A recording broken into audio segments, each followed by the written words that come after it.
Hi there. Welcome back to the Real Film Chronicles podcast. As always, I'm Nathan. And I'm Brian. And in this week's very exciting episode, we're going to be talking about a little film called Horizon, an American Saga, Chapter 1. That is a mouthful right there. And it is a very exciting episode because this is an exciting episode of a movie history that we undertook in watching. At the local theater, mind you, we both went out and saw this because I think by the time you listen to this at home, this movie will be released digitally on July 16th. Yeah. Serving as another example of a very quick turnaround time. June 28th it came out in theaters, and July 16th is getting a digital release. Kevin Costner obviously directing an American Saga. Like, this is a big undertaking for him. I think he took a bunch of his own money to fund this film too. You were pretty excited for this movie, as I recall, as I tried to get a sense of a tone out of some of your text messages going to see this.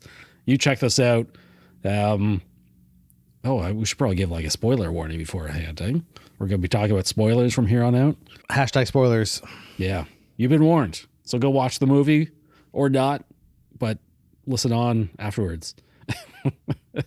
How excited were you for Horizon Chapter 1? Listen, on a scale from 0 to the birth of my 2 children, this is way past the birth of children. No, children were peanuts. No, listen, you and I grew up in the 90s. Kevin Costner was like one of, if not the biggest star on the planet, right? One of the biggest stars on the planet. He was just in everything. He could do anything, be in anything. So like, I grew up, watching stuff like Dances with Wolves, Field of Dreams, bunch of stuff. Kevin Costner, huge. Robin Hood, Prince of Thieves, obviously, is one of my favorites. I know it's kind of controversial, or maybe it's not everybody's favorite pick. Or Waterworld, another controversial one. I love it. Love Kevin Costner. And Kevin Costner for a long time, I can't remember when it started, but he seems to be really, really, I don't want to say obsessed, but really, really invested in the Western genre. Mm-hmm. And he's done some really cool kind of Western stuff before. He obviously did, I don't know if Dances with Wolves we considered a pure Western, but like he did Wyatt Earp, another one back in the early 2000s or 2010s, Open Range. And I think the idea for Horizon, he was talking about this in interviews, goes, back 20 some years, where he was like, he had this idea and he didn't have the resources or the money. Nobody wanted to put enough money behind it to really, bring this vision to life. So it's been a passion project of his on the back burner for a while. And, Kevin Costner he's a great actor, in my opinion. He's a great director, an accomplished director, obviously an Academy Award winning director. What did he win an Academy Award for? That was Dancing with Wolves, right? I think he won for director, right? Okay, perfect. If I'm not mistaken. I'm kind of going to back this up. Honestly, I don't know. Google. I didn't look it up. I have no idea. It says he's received 2 Academy Awards, probably one for acting as well. Yeah, and I was super stoked for this because here was somebody, big name actor, accomplished actor and director, had this passion project, and it was in a genre that, obviously like the Western was huge back in like the, you look at 40s, 50s, 60s.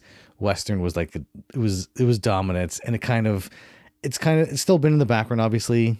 You look at things like Wyatt Earp and Tombstone, Unforgiven, the assassination of Jesse James, and like there's always still like Western's a genre that's not going to die, but it's kind of fallen to the back burner, right? You'll see Western elements, like you can pull in something like the Batman. You see kind of the Western tropes pulled into other genres now, right?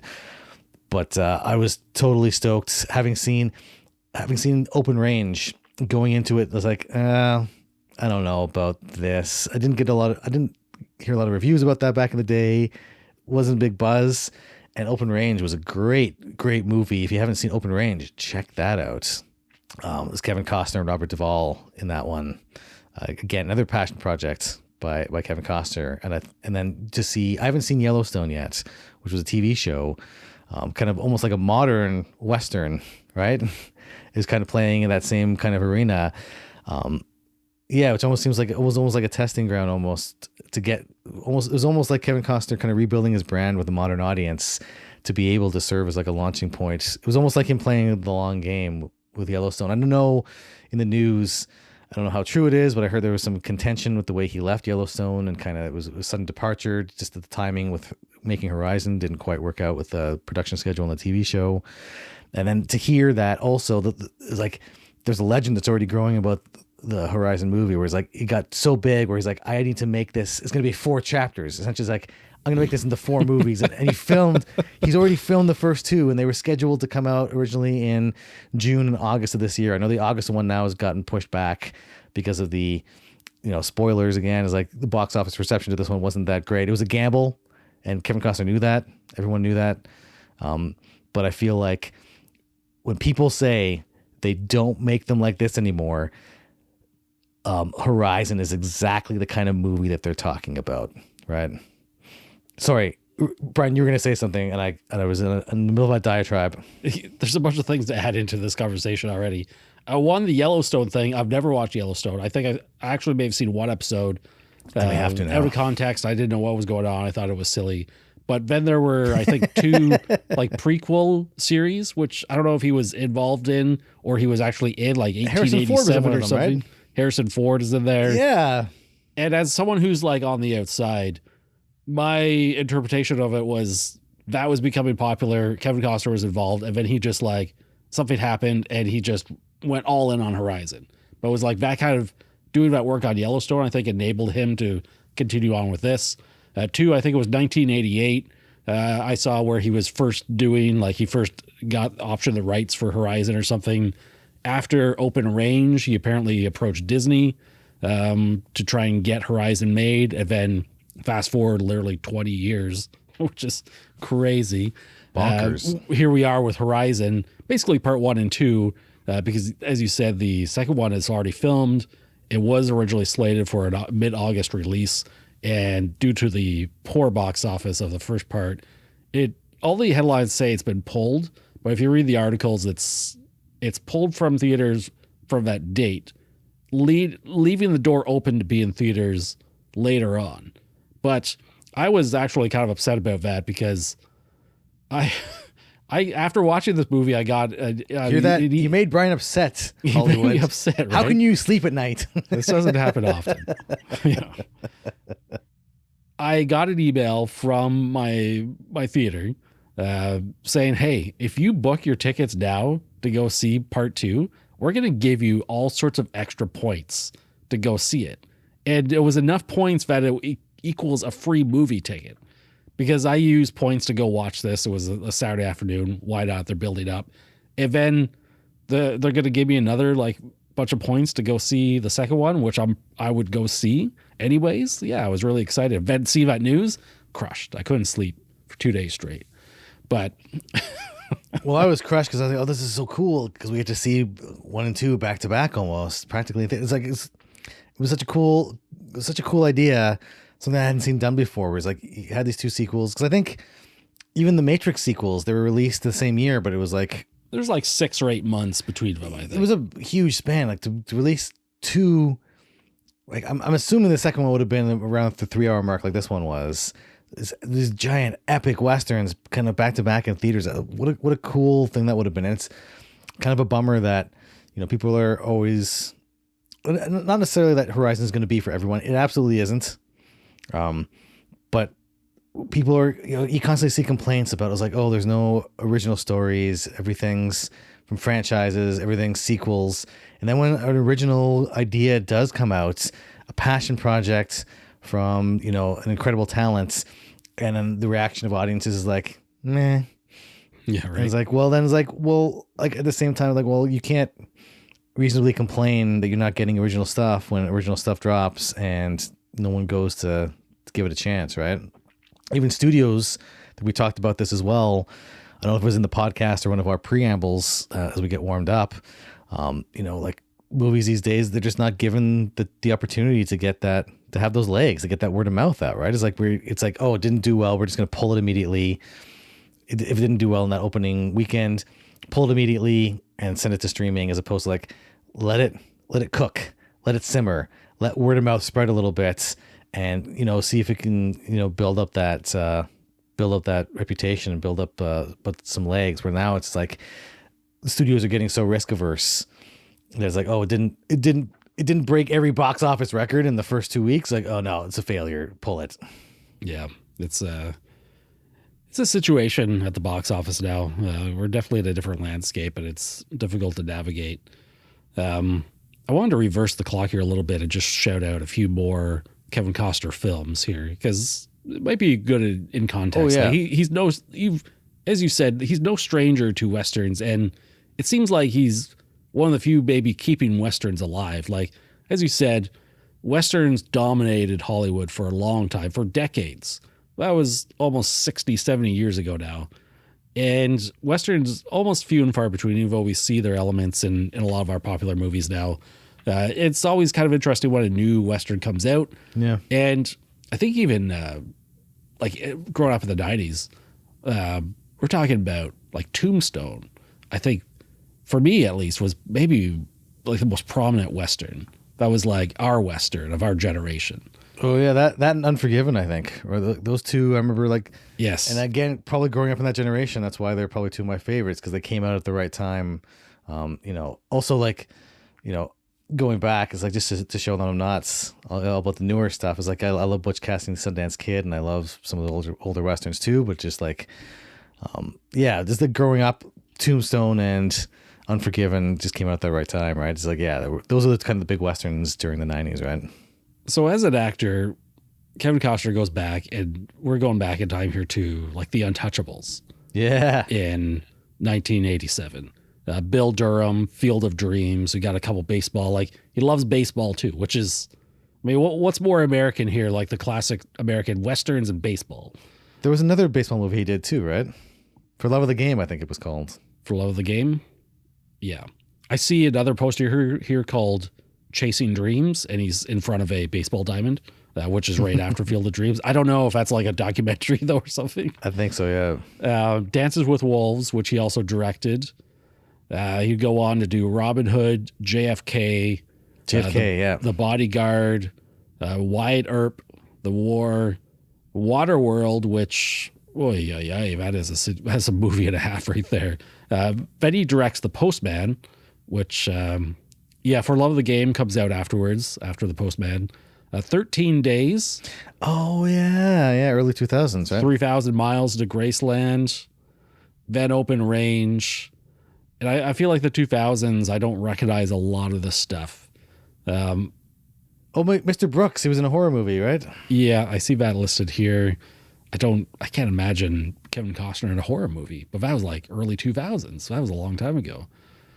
And again, I don't recognize a lot of the stuff coming in here. I mean, he was in Man of Steel, right? Pa Kent. He was in Shadow Recruit, the Chris Pine, Jack Ryan film. 3 Days to Kill, Draft Day, a football movie. He broke away from baseball for a little bit. He was, and more recently, The Highwaymen, Molly's Game, Hidden Figures, Criminal. Molly's Game, that's right. He played Molly's dad, yeah. And as a director, he's directed 4 films that have been released so far. And we already alluded to them: The Postman, Open Range, Dances with Wolves, and now Horizon. And he's directing 3 more Horizon movies, right? 2 more, right? Because I think 1 and 2 are done, and I think he has 2 more in the 4, books, right? As I was saying, 4 released movies so far, and there's 3 more. I thought Horizon. You meant unreleased. So 4 that. 1 that's completed and 2 more. Yeah, he's still direct. Just semantics that don't matter. But like, I was kind of surprised when I looked that up. I kind of thought he would have been directing more. And it's interesting, every single movie he's directed is a Western film. So it's like this. I mean, it seems appropriate, right? I guess that it's his bread and butter. Yeah, it's his bread and butter. But I got to talk about for a second here that I was not looking forward to Horizon. We'll go in to watch this movie. Because you thought, well, you heard Horizon, you thought it was a Horizon Zero Dawn movie. It's like, who's playing Aloy? that was my first thought because, last year I played through Horizon. You're just running down like, Zero who are all Dawn. the redheaded actresses in Hollywood of the right age to play Aloy? Who could be in this? Yeah. And then when you change it on me, I mean, there's no way to come back from that. But honestly, like, I have to admit to you, I've never seen Open Range. I've never seen The Postman. And I have never seen Dances with Wolves. Okay. You've never seen Dance? Oh my God. That was one of my favorite movies growing up. It's still a favorite of mine. But like that was, if you would have asked me back in the 90s what my top movies would have been, like Dance with Wolves would have been like probably in the top 5, right? I did not see Unforgiven until the past 5-6 years. I kind of missed out. You mean Wyatt Earp? Wyatt Earp, I have not seen. Yeah. Well, Unforgiven wasn't his. That was Clint Eastwood. Yeah, it wasn't his, but I know Unforgiven is an iconic like Western from our time you mentioned earlier. And you haven't seen that yet? I've seen that one, but only recently. Okay. And I haven't seen Wyatt Earp. I haven't seen a lot of Western films, but a few years ago, you and I, after doing one of our like Halloween horror months, were like, all right, what should we tackle next? And we were like, I think you suggested Westerns. It's like, great. I must have watched a dozen Westerns that month and really going back in time and catching up. But I'm still far behind all these ones because a lot of these Westerns here, especially when Costner's involved, are like 3+ hours long. When he goes big. Right? It's like with Costner and Western, it's like it's all or nothing, baby. And I wanted to read this one quote I saw. It was I lifted this from Wikipedia. It's a trusted news source. They call it mixed review from Esquire from Owen Gleiberman. Owen Gleiberman of Variety, sorry. It says, yet I think the idea is that the design of it all will come into focus as we see Horizon Chapter 2 and then at some point Chapter 3, if all goes according to plan. I seriously hope not. I'm not sure how much juice there is to squeeze out of these characters, but even if there is some, I don't want to see movies turn into television. Just about every Western of the studio era came in at 2 hours or less, and so did most of the revisionist Westerns, and some of those were complicated. There's a reason for that. It's all the time they needed. So it's really coming out against like long Westerns as being like... And this is part of the dialogue I've seen. I think maybe it's part of the shift in how people are engaging with text now and how technology and media are changing people's engagement. Because I've seen so many people come out on Reddit or other online threads and different review threads. It's like, oh, Horizon should have been like a mini series. It should have been on a TV show. It should have been broken into episodes and been a TV show. It should have been a TV show. And it's like, I think I first of all, 100% disagree. I don't think everything needs to be a limited series or a TV show, but like it shows like how we're engaging with text now and how we're engaging with these stories. Is that people want something more episodic that they can take. They want stories that they can take in bite-sized chunks, play on Netflix or Amazon in the background, or it's like I have half an hour or an hour after work, I can just watch little bits, little chunks at a time. And I don't know if it's a good thing or a bad thing. But for me, I don't know, this whole dialogue about, oh, it should have been a mini series, it should have been a limited series, I guess is the parlance of the time, or should have been a TV show, I think is missing the point. And I think it's speaking more to a shift in how people are wanting to engage in stories in general, not specifically Westerns. Because absolutely, I think movies and TV, you tell the same story in each of those different media, and it's just like each of those different media has pros and cons, right? Like there's something epic about a movie in terms of pacing, in terms of production, that you can't get that same sense of epicness in a TV show, right? TV shows are good if you want to, they have other strengths, right? But for me, something like this Horizon was so operatic, right? Like an opera, right? It was so grand in scale and scope and ambition. And some of those shots in the movie were it would switch to just a landscape shots. It was just absolutely breathtaking. And the whole movie felt epic. And it felt epic specifically because it was in the medium. That story was told in that specific medium, right? And to break that up into bite-sized chunks, you're going to gain some things, right?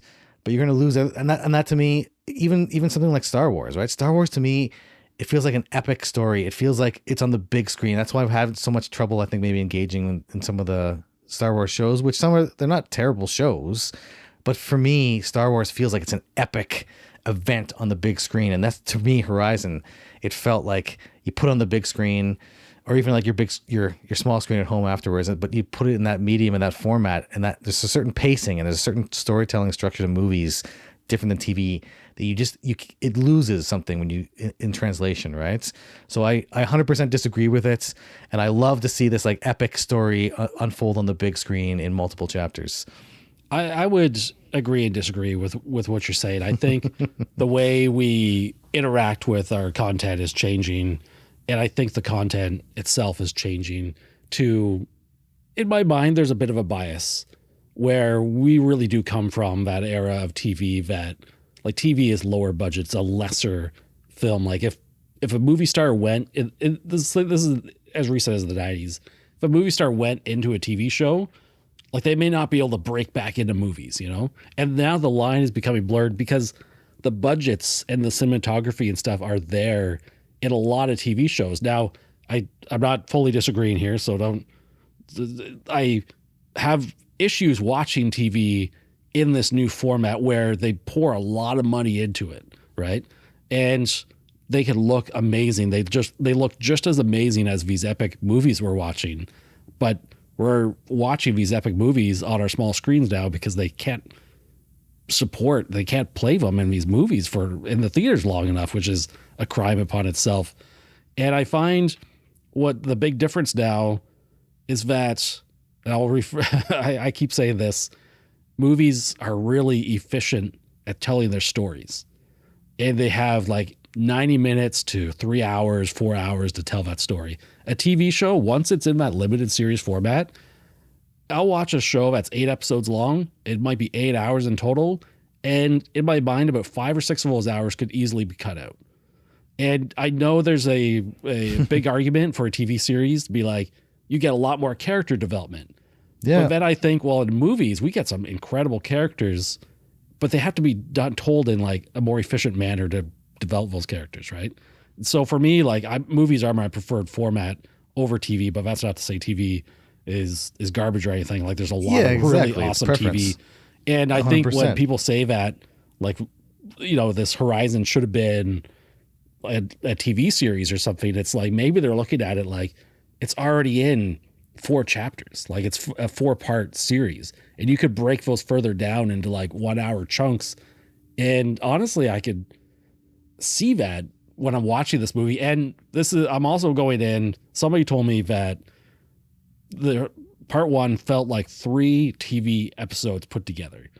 So when I'm watching the movie, I didn't get that sense that there were 3 episodes mashed together, but I did feel like it was one part of a multi-part series, which I get that same feeling when I watch the first episode of a TV series, right? So in my mind, like, this is a bigger undertaking, but it felt the same way to me as I'm watching these TV shows, except I'm sitting there watching it in the theater.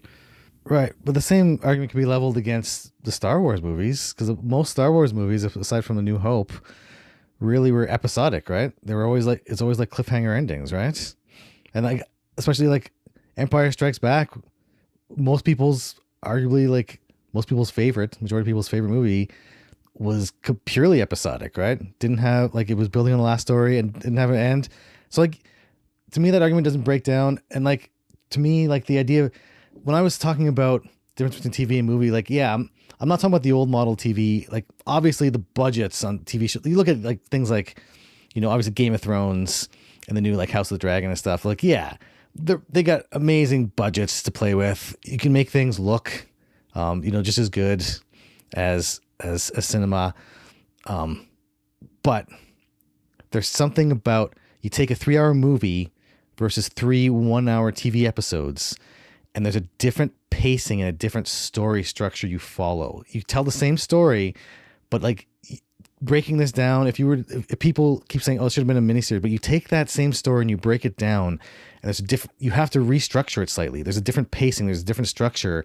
To me, that's what takes away from the epic feel of the movie. There's something about, I can't, I don't have enough, I don't have the vocabulary right now to articulate it, but there's something about the narrative structure in a movie format when it's meant to be told as a story like that, in that whatever time it is. If you break it down to smaller chunks, you have to change it around, and you gain probably depth of character development and things like that, but you lose that sense of epic storytelling. It's a trade-off, right? And I think in my mind, watching Horizon on the big screen, as a movie, that story demanded that specific medium. I don't think it could have been told in a TV show format, right? Yeah, and I'm not going to argue, because I think we're probably arguing two different things when we're talking about the movies and TV thing, but I will disagree that this needed to be told in the theatrical format. I didn't feel like I was getting that epicness. In fact, I think it was maybe like Costner was going too ambitious with this, with too little story and too little underdeveloped characters. I just wanted to throw that out there.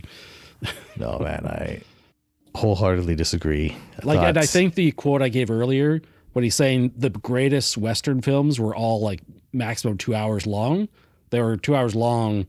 I probably forced them to condense into like a nice cohesive thing. Now we have this environment where maybe Costner, I know the budget of this movie is $50 million. Apparently, which I don't know how confirmed it is, he threw in $38 million of his own money for that. So it's like for studio, like he mortgaged his own house or property or whatever to do this. Yeah. Yeah. $38 million or something. So it's like, I think he has full creative like control over this. And it seemed to, I don't know, maybe get a little too away from him. I think it's always been a facetious argument to me, right? It's like, I think a movie, people talking about, movie's too short or it's too long. It's like, no, a movie is exactly as long as it needs to be to tell the story you're trying to tell. Yes, it should. Right. Be. So when people say it's like, we shouldn't have 3 hour movies or 3 hour Westerns or. Yeah. And I'm not trying to argue. No. You're quoting somebody else. But like, to me, that's always been a facetious argument. It's like, no, some of the great Westerns you see was like, they were longer than 2 hours. I think even the examples you mentioned, like, I'm pretty sure Tombstone is longer than 2 hours. I think he's specifically referring to the studio days, 40s, 50s, and 60s of Western movies. Yeah. But I mean, recently I watched, I want to call it the Dollars trilogy, Clint Eastwood, Good, the Bad, the Ugly. The first two movies are like 90 minutes long, and then the third one is like 3.5 hours long. And I'm like, it was my second time watching that movie, but it had been like 25 years. So after watching them like in actual release order, I was like, man, The Good, the Bad, the Ugly was way too long for its own good. I do believe that. It's like the other two movies just seem to be like a lot more effective at telling their stories in the appropriate amount of time. Yeah. But that might be a hot take. It goes on like a movie by movie basis, though. It's about the context of that specific story and that specific movie, right? So it's like, yeah, absolutely. Are there some movies that I think could have lost like an hour and still been just as good or better? Yeah, 100%. Are there some movies that it was too rushed and could have been longer? Absolutely.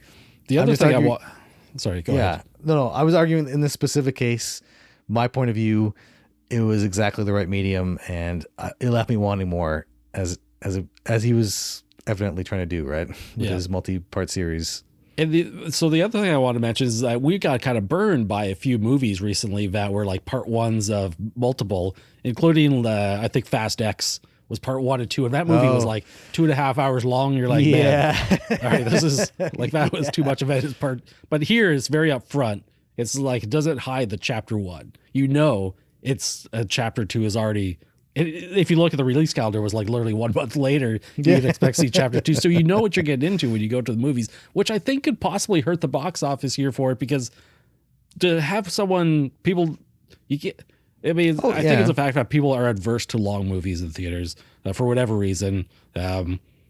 So for them to say, I have to sit down for 6 hours in the theater to get the first 2 parts, and then maybe another 6 hours next year, was like, maybe people have like a mental block of like, that's too much time to sit down and watch this particular story. So maybe Costner doesn't quite sell it. And this is the other part where I don't know like how much involvement he has in Yellowstone. I know Yellowstone was like big. Everyone was watching this, but I'm out of the loop on that. So I don't have the perspective to be like, does he have a lot of goodwill coming from that TV show to be like, all right, now I'm going to go do a 12-hour Western film told in 4 parts.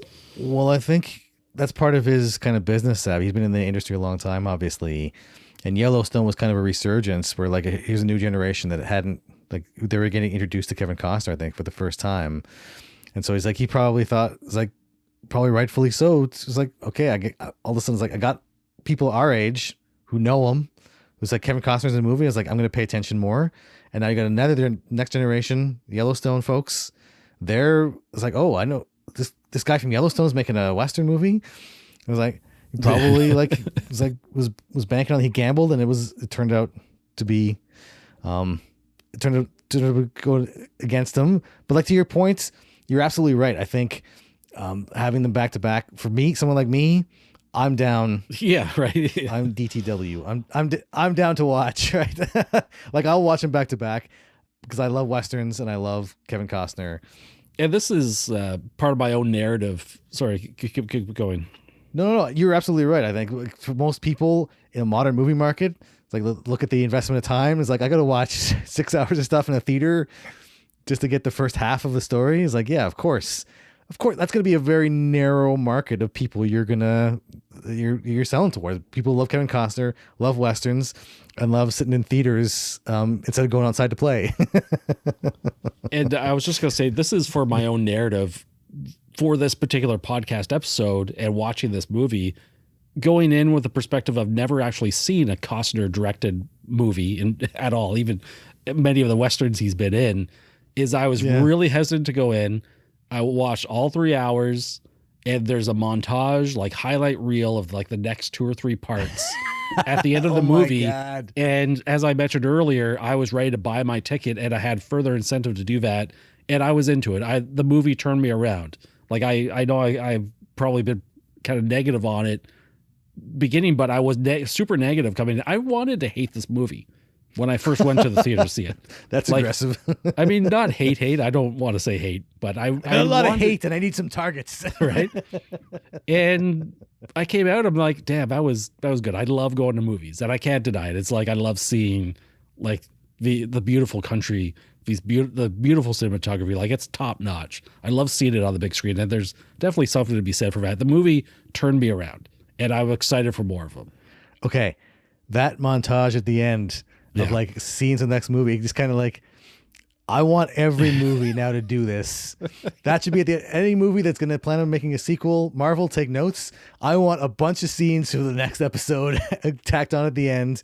That was great. I was like, what is that? Are they just going to like speed run through the next 10 years of these characters' lives? Like, no, it's like a teaser for the next movie. It's like, oh my God. And Jena Ribisi just shows up at the end. He's like third build in the movie or something. He shows up in the last 2 minutes.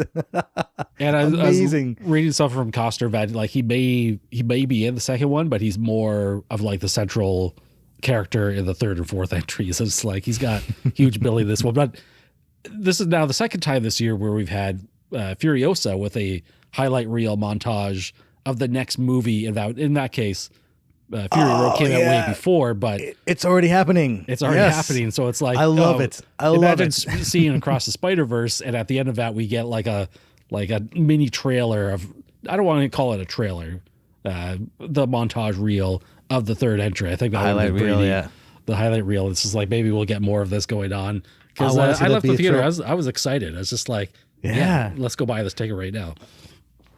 Yeah, 100%. But, and you were talking about like the cinematography was great. I think you look at the history of the Westerns specifically that Kevin Costner's directed, and there's a lot more, I think, maturity in the narrative in terms of how it treats, there's a set, I think, is it during the Civil War, where the Civil War is serving more like a backdrop or something happening farther away, and you're kind of feeling repercussions of that. But you look at the relationship between obviously the colonial white people and then the, indigenous peoples. And I think there was a lot more maturity in how he was telling that story, right? Where you look at essentially like the history of America, was built on this violence, right? And I love that sense where like in traditional, you go back to the 50s and 60s, and it's like, it was cowboys and the Indians were the bad guys and the cowboys were the good guys. And now you look, it's like, it was expressly acknowledged, like, yeah, like even like I know there's like some of the dialogue probably felt for some people a bit on the nose when Michael Rooker and I can't remember the other actor's name, the general and the colonel there were having the conversation. It was like, oh yeah, people are going to keep coming west because like the idea is if you're meat enough, if you're tough enough and you're smart enough, you'll be able to settle this land. Even though we told them, like, the army was like telling them, was like, no, there's indigenous people out there. It's their land, and you go out there, you're going to get killed. And what happens? They go out there and they get killed. And then there's also a bunch of time spent with the indigenous people. It goes to their tribe and like, and it shows them talking and like gives back, context, like, oh, the one people like, yeah, the one dude's like, yeah, they keep encroaching on our land. We gotta fight back or else they're gonna take everything. And the other guy's like, yeah, maybe we like, you kill them, they're going to come back and kill us, and then we're going to kill them, and it perpetuates a cycle of violence. And nobody's completely right, nobody's completely wrong, right? It's like, yeah, like we shouldn't perpetuate cycles of violence, but we got people who are coming in and stealing our land, killing us off. You can't just sit by the side. And like, I love that there was that nuance showing, the other side that's so often been neglected, and showing it's not so cut and dry, right? You have, so there's some of that knowledge. It's still, part of the U.S. Mythology in there, and it's not. I'm not saying that this is some super progressive movie that's gonna, advance. It's gonna solve all racism the past 20 years against indigenous peoples, but in terms of some of his other movies, the focus and the nuance in that. I thought that was super refreshing, and I think probably kind of a mark of the times, and to show us like, oh yeah, these are, like, it's not about good guys and bad guys. It's about all these people's stories interacting, the people in this circumstance, people including Luke Wilson somehow, who was great, by the way. I didn't usually see him in more comedic roles, but he was great in like a serious dramatic role. But it's like, yeah, it's just like, almost like slice of life where you're peeking in on these characters' lives, and it's like it's less about the judgments of the characters and more just like watching lives unfold in this incredibly transformational time in North American history, and watching these people intersect and how things played out. And it was I was hooked kind of from beginning to end with all the multiple stories. You had the... Yeah, I just wanted to run through the storylines. Yeah. As I understood it. I mean, you talked about the Apache... raid on the town. They're trying to literally found the Horizon village. It's like the first guys who are surveying the land, they get killed. There's 3 burial plots. And then I think a couple years go by and more people come here. And it's just like... After the town is demolished and burned down, they come over. It's just like, why did you decide to do it here? And it's like, there's these graves. Whose graves are those? They're like, we don't know. It's like, why wouldn't you use that as a warning sign to not build here? And it's just like, I love that angle of like the military being somewhat respectful here of the lands that they're in. It's like, we have these lands. Don't try and go out there. It's like it's not your land, and they're just trying to build on it.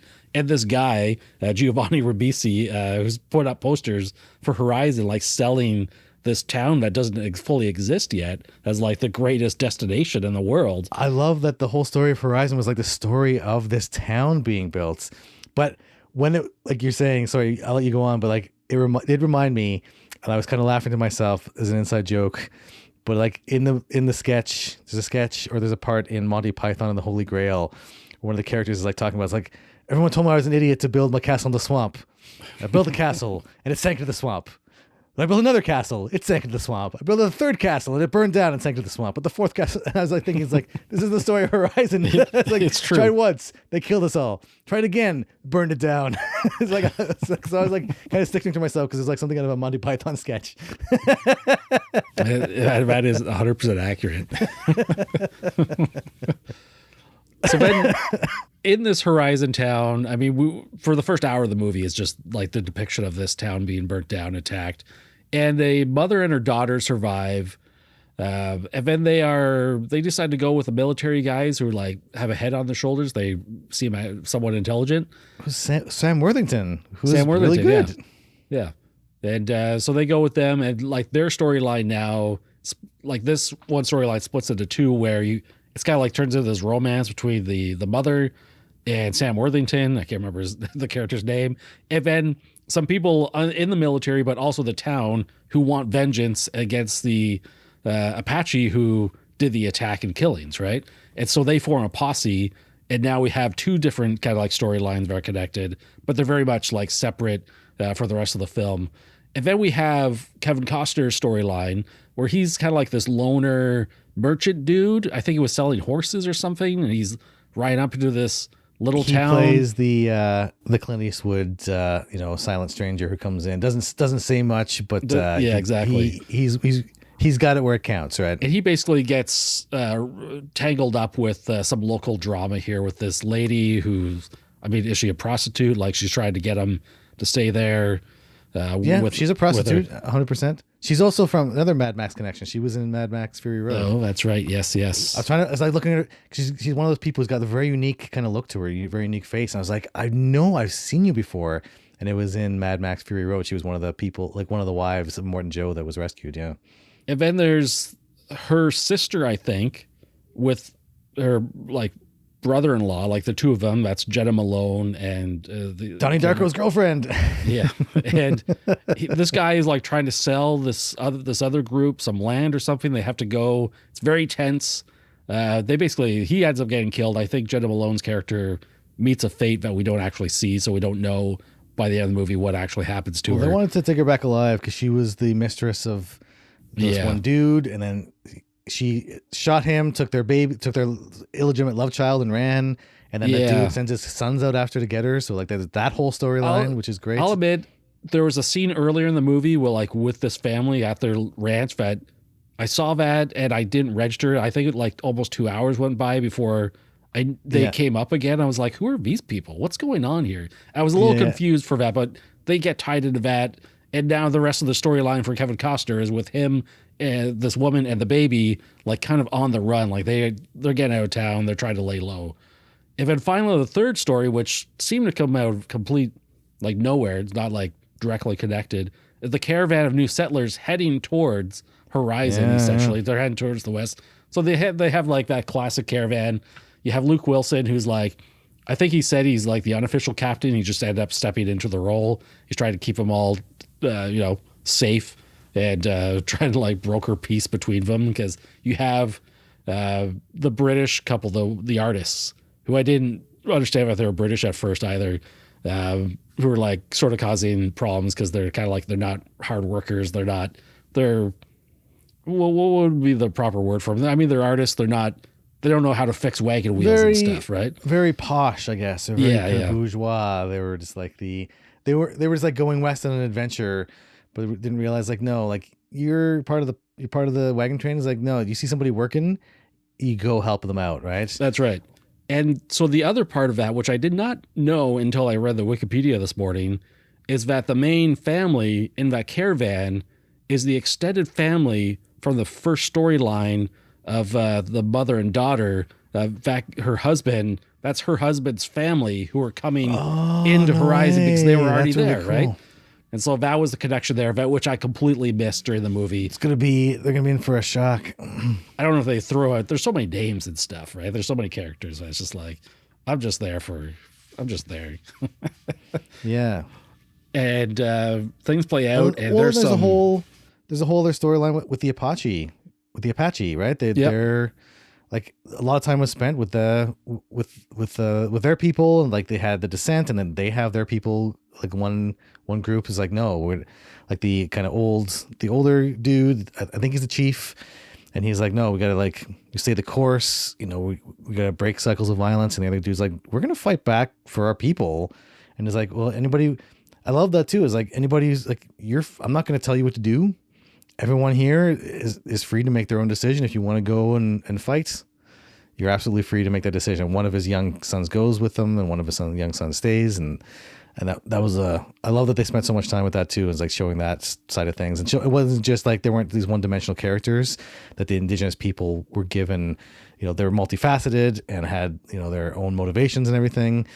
Something that, like you wouldn't have necessarily seen that kind of nuance in Westerns 20, 30 years ago, right? 40, 50 years ago for sure. Without a doubt. It was wild. The whole thing. And then the movie ends on like just absolute brutality there, like with that posse. They're just like, they had got bloodlust. It's like, it doesn't matter who they're fighting now. They just want to go kill some people. And they want to get those scalps and get paid. After a while, they're just like, man, we're not here for so long looking for the people who attacked, the specific indigenous people who attacked your village. Like all the other people out here, like some of those dudes were like, they were not out there for their honor's sake. They were out there, was like, we're going to make some money off of this. And it's like, they're getting antsy. It's like, we gotta do some killing, get some scalps to make some money. And there was the one dude and the kid who were kind of reluctant about it, right? And it's like showing like they were conflicted. So that's the kid who heroically like rode off while the town was being attacked and got the local military help to come out the next day. And he's like, initially he's out for blood too. And I think his character will be pretty prominent as time goes on, because he's seen as like, oh, the plan is to wait until all the men and warriors of this local tribe are gone. And then they literally go in and kill all the women and children, which is deplorable. And this kid has seen it happen. And it's like, you could see him roiling around with the ethics of it all, right? Yeah. That was great. There's like that one scene where they were in that little kind of that station, that shop along the way. And the dudes are like, the indigenous dudes, they're trying to sell the antelope or trade the antelope in for supplies. And then they start messing with them and like trying to get him into duel with this kid to start playing with him. And then you see the one dude who can speak the Apache's language, or that specific tribe's language. And he's telling them like, don't make a move. The kid's not going to draw on you. They're just playing a game. And that scene was so tense.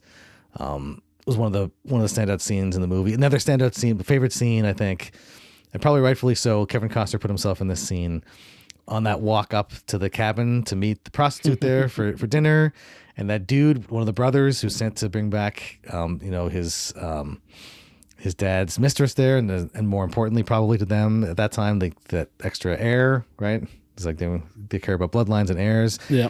And that whole conversation up to the top, that was great storytelling, great scene. Probably why Kevin Costner wanted to be in that scene. And the dude who was playing that slimy younger brother in that group, who played that dude? Who's that? Kevin Costner's real life son. Oh, really? Wow. Yeah. So he got to be in this scene with his son, and his son was chewing the scenery. Yeah, yeah. Something fierce, to use some Western lingo. But that scene was just great. And it showed like that was the classic kind of, stranger walks into town and doesn't say much. Walk tall and carry a big stick kind of thing. Didn't say much. It was a classic kind of Clint Eastwood character. It comes in, the man with no name, and Kevin Costner played that role. That's the role everyone wants to play at some point, right? If you're in a Western. You know what I really liked about this character? Like he's playing that role, right? Yeah. But he's got this blue jacket on the whole time. And it's just like all these other Western guys, it's the dark leather. Yeah. And it's just like he's got this blue leather, and I'm thinking, this guy must have some money. Like he must be good at what he does. Yeah. And it's just like, and he's not afraid of like entirely standing out, because there's not a lot of color in the West here. Like people aren't wearing colors. They're not wearing like a baby blue leather jacket or whatever it was. I don't think it was. No, it wasn't a leather jacket. It was like a pea coat or something. I can't remember, but that really stood out to me. I'm like, is this to play off of like Kevin Costner's blue eyes or something? It's just like, who's the costume designer here? Like really what made him look sharp in this film? To get Brian Lost and Kevin Costner's deep blue eyes. Also, can I say that I don't think it was special effects. Maybe it was touch of special effects, but like I think with the makeup and lighting, Kevin Costner looked like 20 or 25 years younger. So I think he's in his 70s or something, and he looked like so he was born in 1955. He's pretty much 69 years old at this point, and yeah, he looks like he looks in pretty good shape. like he looked. I think it was a lot. You can do a lot with like makeup and lighting and stuff, right? And I think like I was like, holy cow, we gone back in time. Like he looked like he was at least 20 years younger, right? So, Well, that's a good point. Is that you do not see the special effects of this movie at all, and I would love to see a breakdown of it. And I think that's a testament to how good any of the special effects would be. Get over to the Corridor Crew YouTube page. We need to get this in there. Yeah, special effects breakdown Horizon. And you listen, I mean, Nico? that's the thing too with like westerns. You're like, I watch a western from the 40s. It looks the same as like a western for the 60s. Like they just nailed that look from ages ago, and it's like now I just imagine all sorts of like fake backgrounds and whatnot. Maybe not though. Maybe this is all shot on different locations that just look gorgeous with perfect lighting all the time. Like it's just there's so many. I mean, the movie just looked so good. That's the thing. It just every scene looked amazing. Yeah, it was just like it was beautiful just to watch, and I loved to, you know, and again, probably some people aren't going to like this, but you know, the transitions between the stories, there wasn't a lot of telegraphing. You just find yourself almost like, you know, dropped from one story into the next without a whole lot of warning. I love that kind of thing where it felt like you were really just jumping around and just like popping in on these people as a, you know, like is like, okay, what's happening with them now what's happening with them and what's happening with them. Some people are not going to like that, and that's completely understandable. It's a matter of taste. That's one of those things. I'm not trying to poke at you here. It's just like, to me, that felt like one of the TV qualities. You know what I mean? It was just like, boom, bam, we're going to like jump into the storyline. It was definitely, it was a different kind of editing style than I think people are used to. I really dug it. But yeah, like those, I would just be in awe. I'd be like, oh, like it would just like a wide shot, high angle shot of the background of like the landscape. It'd be like this. It's just so breathtakingly beautiful. Yeah, it was just the way all the composition of the shot, the shooting, like you saying, the cinematography.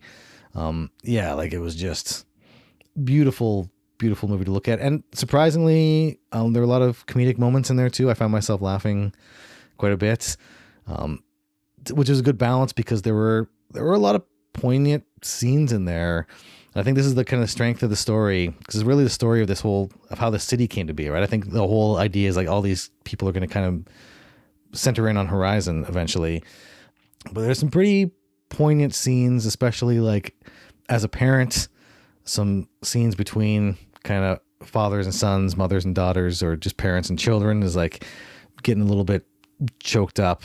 You put yourself in those situations, right? It's like, yeah, this is pretty intense and pretty engaging, right?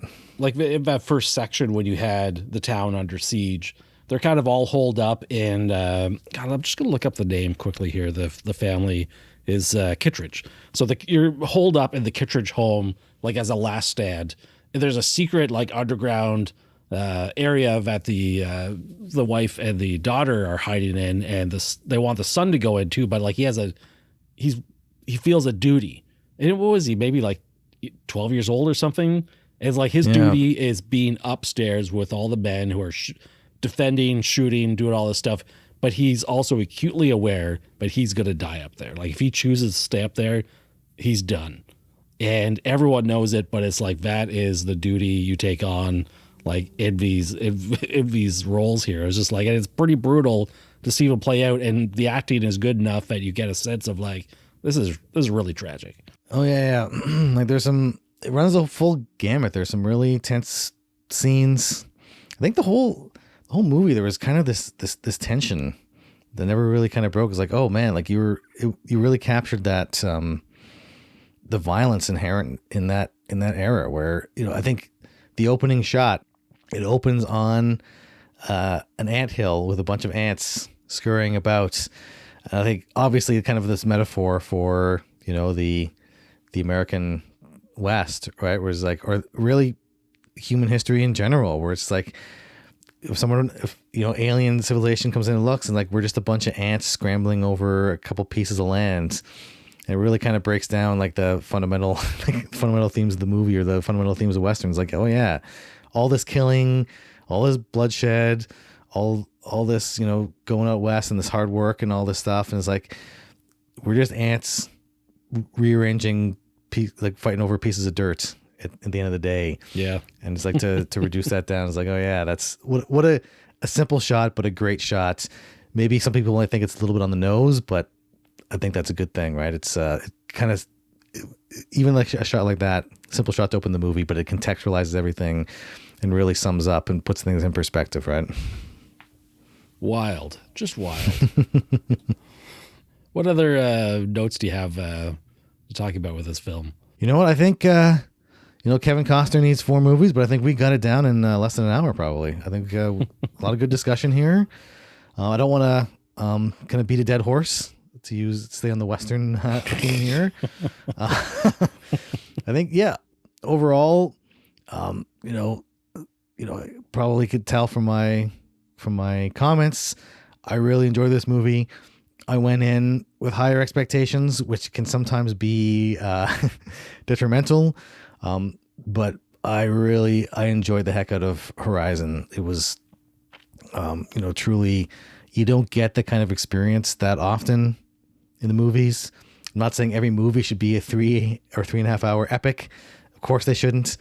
But in this case, man, I was eating up every second. And when I did that montage at the end, I was like, no, I want more right now. And I left the theater wanting more, which is probably, it's a good following up on that mantra in show business. Like, you leave them wanting more. And Kevin Costner did just that. So kudos to you, Mr. Costner. You still have a fan in me. I'm going to show up to, I'm still waiting on Waterworld 2, so I'm one of the dozens who love that movie. So,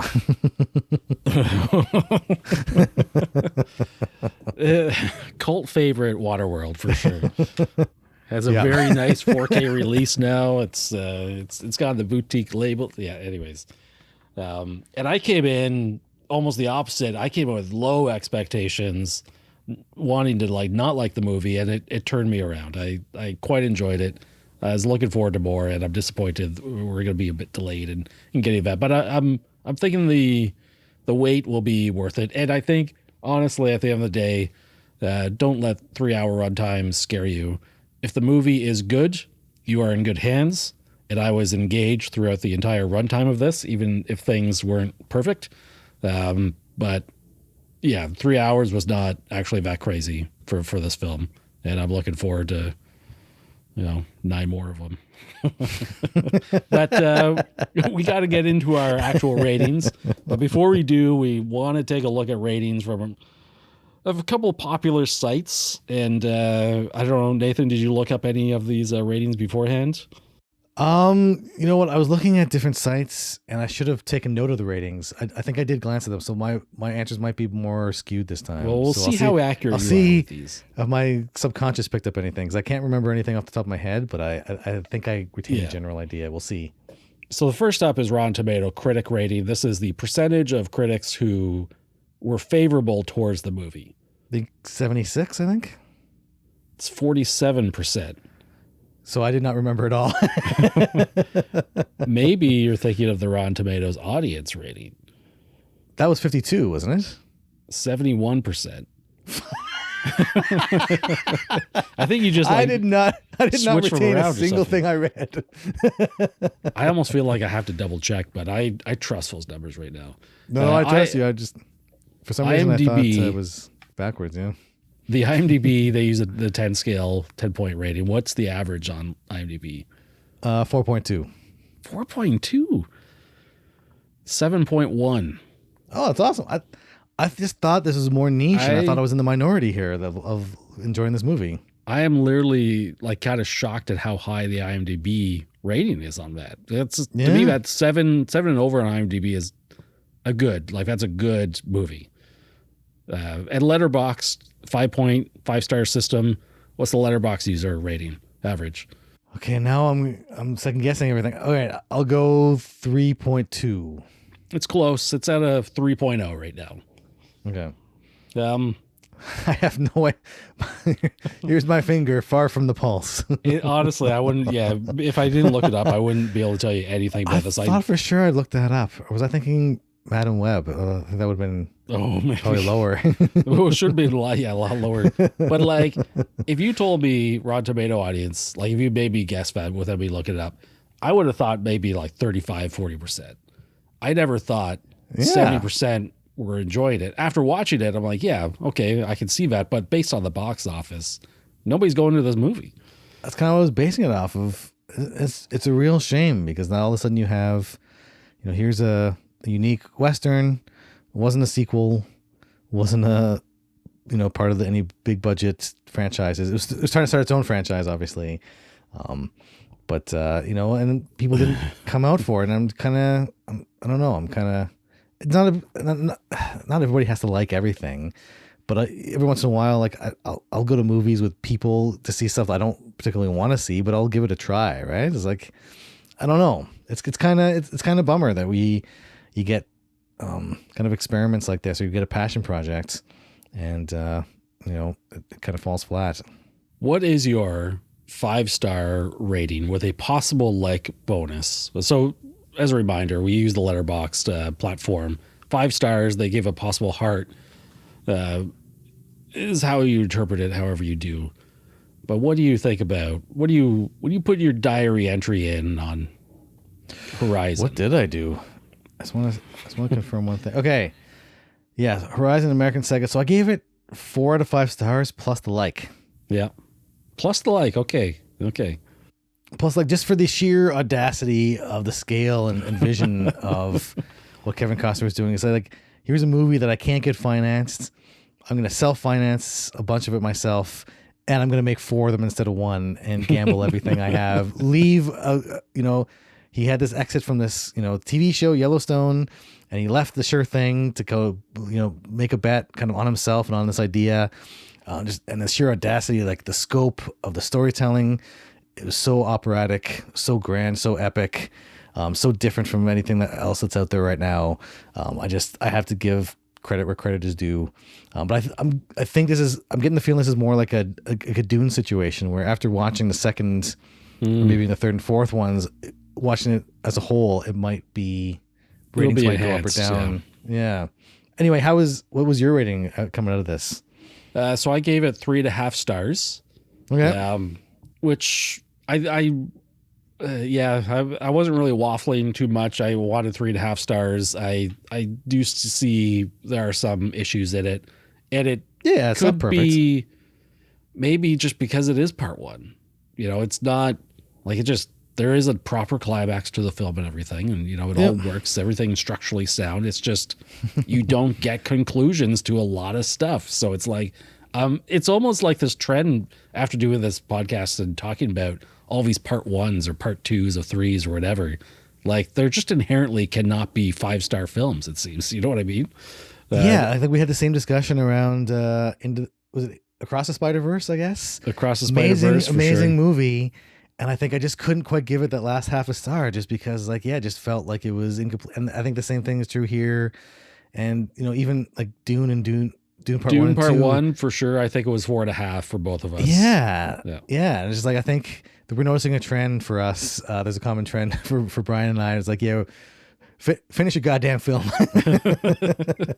But I also, this is a little bonus on my rating here. I was specifically holding this back from my diary because I know some people look at it, and I will update my diary when this episode goes live, if I remember, of course. But I am giving this movie the heart. I'm giving it the heart. I got to give the heart because I was turned around on the film. I doubted Costner.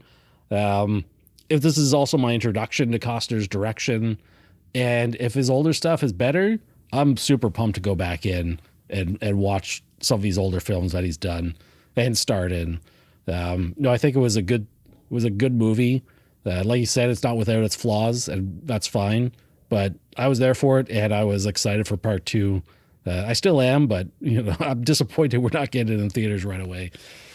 Yeah, no, there was something like I left the theater. I felt like full to the point of bursting almost. Right? It was like my head was spinning afterwards. I felt like I was sucked into this world. I felt I was a part of this world, like that escapist element of cinema.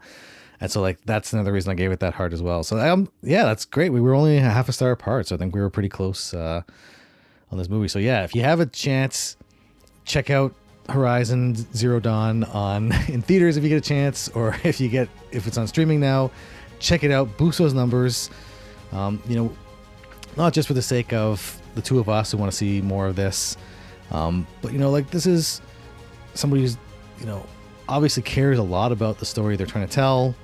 Put a lot of care and effort into this. Is telling this grand story, this grand vision. It's something you don't see every day. And then, yeah, if you're like Brian, haven't seen Kevin Costner's directorial efforts, go check out my recommendation. Next one, Dances with Wolves, Academy Award-winning film. Great movie. Obviously, you're gonna run into issues with like the white savior motif and things like that. It's not a perfect movie either, and looking at a different lens, like in 2024 than probably back in the 90s, 100%, still doesn't detract from the greatness of that movie. Dance with Wolves, your next step on the Kevin Costner director journey. Well said. As always, we appreciate you hanging out with us today and taking the time to listen to our podcast. You can find us online over at realfilmchronicles.com, where we have not just a repository of podcast episodes, but many of our written reviews as well. If you're up to it, you can follow us on Twitter, Facebook, or Instagram as well. All the links should be within the show notes here. So until next time, take care of yourself and others, and be sure to enjoy your film journey.